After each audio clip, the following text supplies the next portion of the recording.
बिस्मिल्लाहिर्रहमानिर्रहीम अस्सलाम वालेकुम स्टूडेंट। थ्योरम 14.1 हम स्टार्ट करते हैं। जी स्टूडेंट्स, अगर आपने मेरा चैनल सब्सक्राइब नहीं किया काइंडली सब्सक्राइब कर दें और साथ ही बेल आइकन पर क्लिक कर दें ताकि हर आने वाली न्यू वीडियो आप तक पहुंच सके।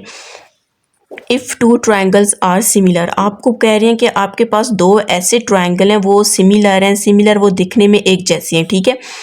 Then the measure of their corresponding sides are proportional, हमने प्रूव करना है कि उनकी जो कोरेस्पॉन्डिंग साइड्स हैं वो क्या प्रोपोर्शनल है, एक दूसरे को क्या कर रही है, डिवाइड कर रही हैं। जिस तरह आपके पास फॉर एग्जांपल हमने टू ट्रायंगल्स ड्रॉ कर दिए ए बी सी और दूसरा हमने D E F, two triangles draw कर दिए, ठीक है। अब यहाँ पर आपके पास प्रूफ क्या करना है, and their corresponding sides are proportional, मतलब कि आपके पास ये जो ए बी है ये किसको डिवाइड करेगा, डी ई के, और इक्वल होगा, ठीक है। प्रोपोर्शनल मतलब इक्वल होगा। आपके पास किसकी इक्वल होगा, ए बी सी डिवाइड करेगा ई एफ को और इसी तरह ए सी डिवाइड करेगा बी एफ को, ठीक है। ये आपके पास कोरिस्पॉन्डिंग साइड्स आती हैं। ए बी की कोरिस्पॉन्डिंग साइड डी ई है, ए सी की आपके पास ये आ जाएगी और बी सी की ई एफ आपके पास क्या कोरिस्पॉन्डिंग साइड है। ये हमने क्या करना है, प्रूफ करना है। अब गिवन है, गिवन में आपको बोल रहे हैं कि टू ट्रायंगल्स हैं वो सिमिलर है, ठीक है। ये जो इस तरह का आपके पास साइन डाला हुआ है इसको आप क्या बोलते हो, सिमिलर। जब टू ट्रायंगल्स सिमिलर हो तो उनके आपके जो कोरिस्पॉन्डिंग एंगल्स होते हैं वो क्या होते हैं, वो भी कॉन्ग्रेंट होते हैं। जिस तरह for example angle A congruent angle D होगा, angle B congruent angle E और angle C congruent angle F होगा। ये आपके पास क्या था, गिवन था। जब सिमिलर ट्रायंगल्स बोलते हैं तो ये आपके पास क्या आ जाएंगे, गिवन में आ जाएंगे। अब हमने प्रूफ करना है कि आपके पास A B divided by D E आपके पास आ जाएगा, B C divided by E F आ जाएगा और A C divided by D F आ जाएगा। इसको हमने क्या करना है, प्रूव करना है। अब हम सबसे पहले कंस्ट्रक्शन ड्रॉ करेंगे। कंस्ट्रक्शन में हमने एफ डी पे एक पॉइंट ले लिया, उसको जी का नेम दे दिया, और डी एफ ई पे एक पॉइंट ले लिया, उसको एच का नेम दे दिया, और साथ में हमने ये भी बोल दिया कि ए सी आपके पास डी जी क्यों गला, मतलब हमने ये पॉइंट ऐसी पॉइंट जगह पे लेने हैं जो ए सी और डी जी आपके आपस में क्या होने चाहिए, कॉन्ग्रेंट होने चाहिए। इसी तरह A B congruent D H की होना चाहिए, ठीक है। और यहाँ से जी से एच तक हमने इसको क्या कर दिया, ज्वाइन कर दिया, और इसको हमने क्या कह दिया, एंगल 1 कह दिए। अब हम इसका प्रूफ स्टार्ट करते हैं, ठीक है। प्रूफ में सबसे पहले आपके पास एक ये ट्रायंगल है, एक ये ट्रायंगल है, ठीक है। ये वाला पहले सबसे हम ट्रायंगल लेंगे और इसके साथ हम ये वाला ट्रायंगल लेंगे। तो आपके पास कौन सा बनेगा, in triangle A B C correspond triangle D H G, ठीक है। आपने डी एच जी का और ए बी सी का दो ट्रायंगल ले लिए, ठीक है। अब सबसे पहले हम प्रूव करते हैं कि ये दोनों ट्रायंगल आपस में क्या है, कॉन्ग्रेंट है। अब इनको कॉन्ग्रेंट प्रूव करने के लिए जिस तरह हम लोगों ने बोला हुआ था कि ए सी कॉन्ग्रेंट डी जी के, ए सी कॉन्ग्रेंट डी जी के, ये दोनों क्यों कॉन्ग्रेंट है, हमने कंस्ट्रक्शन में बोला था कि ए सी डी जी के कॉन्ग्रेंट है, तो इसका रीजन आपके पास क्या आ जाएगा,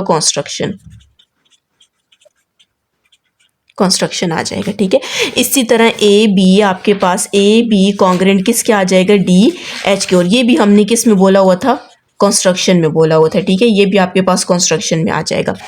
अब आपके पास ये इसके कॉन्ग्रेंट है, ये लाइन इसके कॉन्ग्रेंट है, तो एंगल ए कॉन्ग्रेंट किसके हो जाएगा, एंगल डी के कॉन्ग्रेंट हो जाएगा। और ये वैसे आपके पास गिवन में भी था कि आपके पास एंगल ए कॉन्ग्रेंट किसके है, एंगल बी के, तो आप इसका क्या रीज़न देंगे, गिवन रीज़न देंगे। अब ये आपके पास साइड है, ये भी आपके पास साइड है, और ये आपके पास क्या है, एंगल है, तो आपके पास क्या आ जाएगा, side angle side congruent side angle side. तो अब जब आप दो ट्राइंगल्स की कोई भी थ्री टर्म्स प्रूव कर लेते हैं कि वो आपस में कॉन्ग्रेंट है, तो इसका मतलब है ये वाला ट्राइंगल इस ट्रायंगल के बीच कॉन्ग्रेंट है। तो आपके पास क्या आ जाएगा, triangle A B C congruent triangle D H G. तो आपके पास ये दोनों ट्रायंगल्स भी क्या हो जाएंगे, कॉन्ग्रेंट हो जाएगा। अब ये दोनों ट्रायंगल्स कॉन्ग्रेंट है, इसका क्या मतलब है कि इन दोनों ट्रायंगल्स की सारी साइड्स भी आपस में कॉन्ग्रेंट है और इनके एंगल्स भी आपस में क्या कॉन्ग्रेंट है। अगर एंगल्स कॉन्ग्रेंट है तो इसका मतलब है कि आपके पास एंगल सी किसके कॉन्ग्रेंट आ जाएगा, एंगल 1 के। आप एंगल जी भी लिख सकते हैं, एंगल सी किसके कॉन्ग्रेंट आ जाएगा, एंगल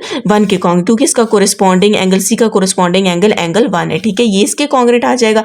अब हमने गिवन में बोला हुआ था कि आपके पास एंगल सी किसके कॉन्ग्रेंट है, एंगल एफ के, क्योंकि सिमिलर ट्रायंगल था तो एंगल सी एंगल एफ के कॉन्ग्रेंट है।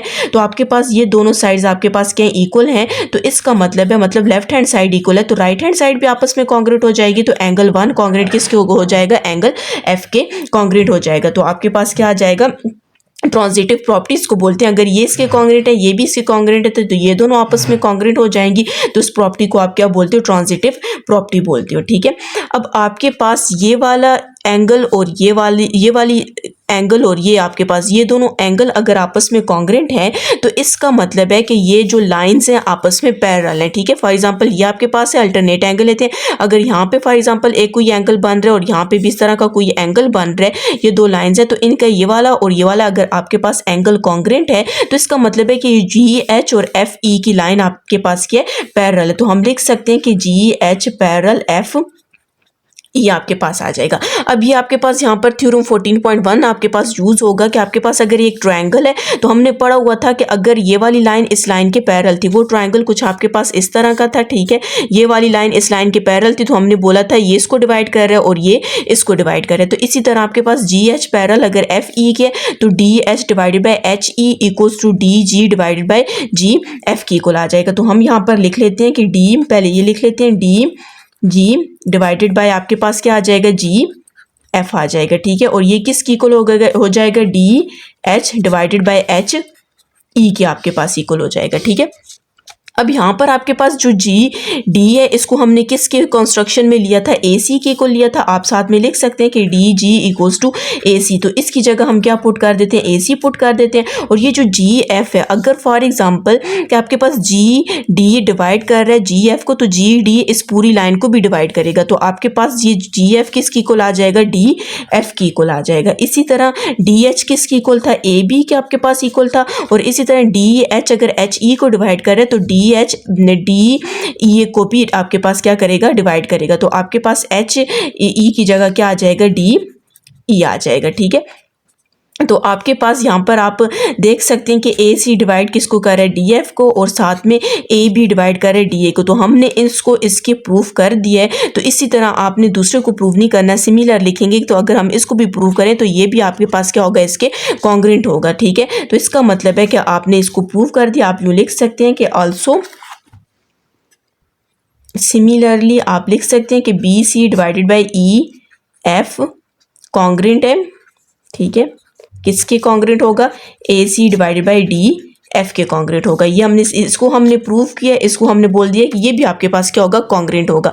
तो अगर आपके पास ये दो कॉन्ग्रेंट है तो इसका मतलब है ये भी आपके पास क्या हो जाएंगे, कॉन्ग्रेंट हो जाएंगे। तो इसका मतलब ये सारी की सारी वैल्यूज आपस में क्या हो जाएंगी, कॉन्ग्रेंट हो जाएगी। तो हमने इसी चीज़ को क्या करना था, प्रूव करना था।